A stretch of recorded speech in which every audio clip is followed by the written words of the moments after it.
Good move. As they've found out, the majority of people support same-sex marriage. The proposed change in the GOP's platform would alter the party's stance on families and marriage that the LGBTQ community says is more inclusive. The change, which will be voted on next week at the party's annual convention, removes the phrase based on marriage between a man and a woman when talking about strong families. 24-hour News 8's Eric Feldman found out how people are reacting tonight. Eric? Hey there, Mike and Brooke. So people in the LGBTQ community say this change would be significant. But one Republican we talked to, he says he's actually critical of it.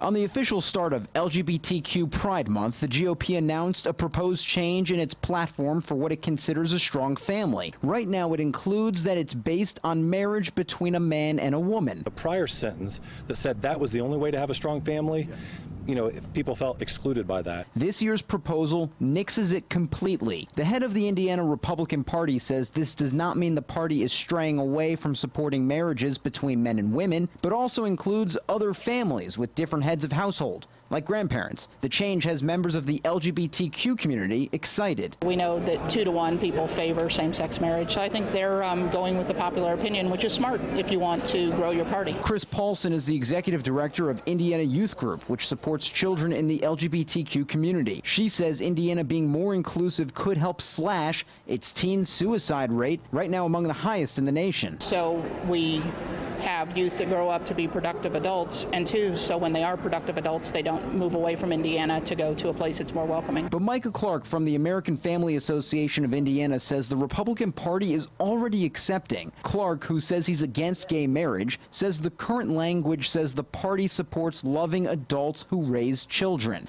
His issue is getting rid of the word marriage from the section on strong families. Social research for decades has shown the importance of marriage over other living arrangements, which Paulson disagrees with. I think marriage is not important to have a loving, strong family.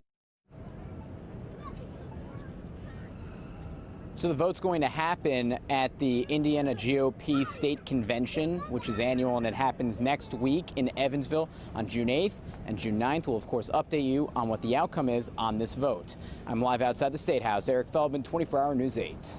All right, Eric, thank you.